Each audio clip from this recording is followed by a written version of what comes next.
Salam sejahtera Malaysia, denyut nadi suara rakyat bergema di channel ini. Jangan lupa tekan butang subscribe, like dan share. Malaysia kita punya, cintai Malaysiaku, kita jaga kita.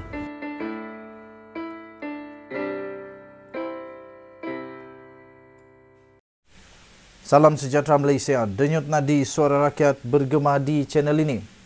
Tuan-tuan dan puan-puan yang dihormati sekalian, akhirnya terjawab segala teka-teki yang bermain-main di segenap penjuru pada kali ini.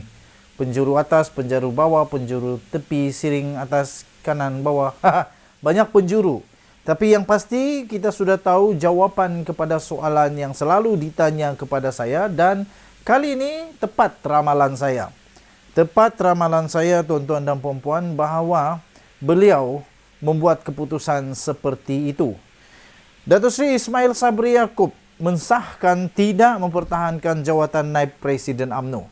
Pertama sekali, pada hemat saya, ada sebab mengapa beliau tidak mempertahankan jawatan sebagai Naib Presiden. Secara kebetulan sahaja. Mungkin iya, mungkin tidak, tetapi hanya secara kebetulan. Yang kita ketahui ialah pada ketika Datuk Seri Anwar Ibrahim mau dilantik sebagai Perdana Menteri, dan pada ketika itu ada kemelut politik yang berlaku di dalam UMNO khususnya, ada yang menyokong supaya menyokong Anwar Ibrahim dan ada pula yang tidak menyokong. Secara terang-terangan yang tidak menyokong ialah Datuk Seri Hishamuddin Tun Hussein dan Datuk Seri Ismail Sabri Yaakob. Tetapi pada akhirnya UMNO memberikan sokongan kepada Anwar Ibrahim untuk menjadi Perdana Menteri. Kemudian pada masa yang sama, Datuk Seri Hishamuddin Tun Hussein pula telah digantung keahlian selama 6 tahun.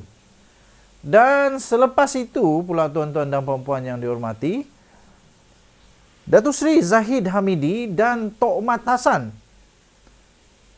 dikecam habis, termasuklah ahli UMNO sendiri, yang mana mereka tidak perlu mempertahankan jawatan mereka kerana mereka menang tanpa bertanding pun, kerana ada usul supaya dua jawatan tertinggi ini tidak dipertandingkan.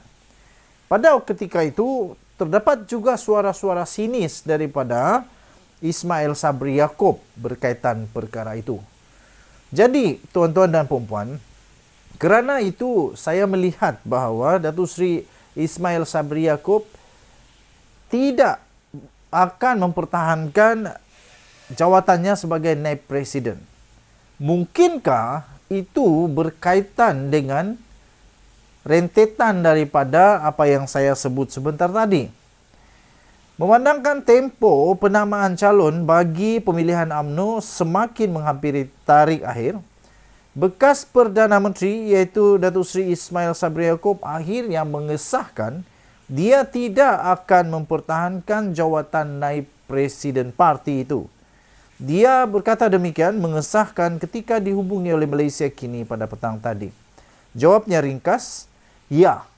Jawab Ismail Sabri melalui satu mesej teks ketika diminta mengesahkan bahawa dia tidak bertanding untuk penggal seterusnya.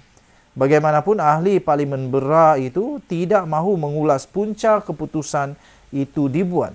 Tetapi berkata dia akan mengeluarkan kenyataan media tidak lama lagi. UMNO pada ketika ini sedang mengadakan pemilihan bagi jawatan Naib Presiden, jawatan Majlis Tertinggi dan jawatan kuasa bahagian pada 18 Mac ini, manakala tarikh akhir pencalonan telah pun ditetapkan pada pukul 5 petang hari ini. Parti itu mempunyai 3 jawatan Naib Presiden. Setakat ini 8 pemimpin parti telah pun menyerahkan borang pencalonan mereka untuk bertanding, termasuk 2 penyandangnya pada ketika ini, Khalid Nordin dan Mazhir Khalid. Denyut nadi suara rakyat bergema di channel ini. Pada pendapat anda, adakah dengan penarikan diri dan tidak bertanding daripada Datuk Seri Ismail Sabri Yaakob ini, bekas Perdana Menteri ini, akan membuka ruang untuk UMNO menjadi lebih sihat ataupun tiba-tiba nampaknya tiada lagi kesihatan. Setiap orang ada persepsi masing-masing. Apa pendapat anda? Anda boleh tinggalkan di ruang komen. Denyut Nadi Suara Rakyat bergema di channel ini. Bye-bye. Salam sejahtera Malaysia. Denyut Nadi Suara Rakyat bergema di channel ini. Azalina akhirnya membuat kejutan luar biasa. Selama ini mungkin banyak kejutan, tapi ini pun kejutan besar juga. Kejutan besar untuk seluruh UMNO, terutamanya Zahid Hamidi. Dan of course, kejutan ini paling besar untuk Datuk Seri Ismail Sabri Yaakob, Naib Presiden UMNO, bekas Perdana Menteri Malaysia. Azalina sahkan dia akan sertai saingan untuk merebut jawatan Naib Presiden UMNO. Bolehkah Azalina mengalahkan calon yang lain? Bolehkah Azalina mengalahkan Ismail Sabri Yaakob kalau Ismail Sabri Yaakob bertanding? Apa pendapat anda? Ahli Parlimen Pengerang iaitu Azalina Osman Said akan bertanding untuk jawatan Naib Presiden UMNO pada pemilihan parti yang akan datang. Menteri di Jabatan Perdana Menteri untuk Undang-Undang dan Pembaharuan Institusi itu telah menyerahkan borang pencalonannya sendiri di Ibu Pejabat UMNO Menara Dato' On, Pusat Dagangan Dunia di Kuala Lumpur pada hari ini. Perkara itu telah pun disahkan menerusi satu gambarnya yang telah menyerahkan borang tersebut kepada kaki tangan Ibu Pejabat UMNO yang telah disiarkan di UMNO Online. Dengan perkembangan itu, pemilihan UMNO yang akan datang ini akan menyaksikan pertembungan 8 penjuru. 8 penjuru untuk 3 jawatan Naib Presiden. Penyandangnya iaitu Khalid Nordin dan Mazhir Khalid mengumumkan akan mempertahankan jawatan mereka. Manakala Ismail Sabri Yaakob pula sampai sekarang belum lagi membuat sebarang keputusan.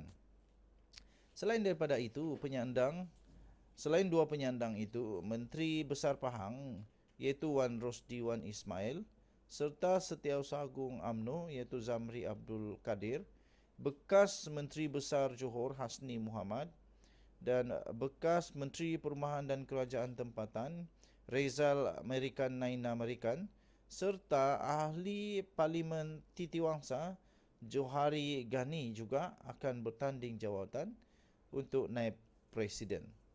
Pemilihan bagi jawatan Naib Presiden dan jawatan Majlis Tertinggi dan jawatan kuasa bahagian akan diadakan pada 18 Mac ini. Perhimpunan Agung UMNO bulan lepas telah menerima pakai ketetapan supaya tidak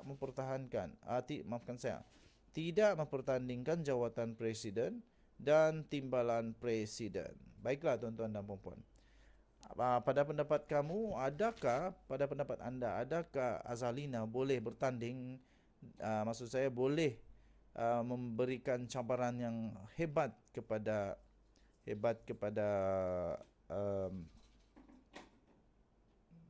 pesaing-pesaing yang lain, ataupun beliau akan kalah? Adakah kita akan melihat buat julung-julung kalinya yang jarang-jarang berlaku, seorang wanita menjadi Naib Presiden UMNO? Ini amat baik sebenarnya kalau ada seorang wanita yang boleh menjadi Naib Presiden di dalam UMNO, supayanya ada suara bagi sayap wanita di dalam UMNO.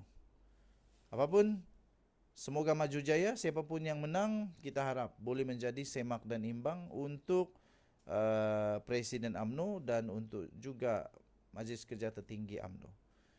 Denyut Nadi Suara Rakyat bergema di channel ini. Kita jumpa lagi. Bye-bye.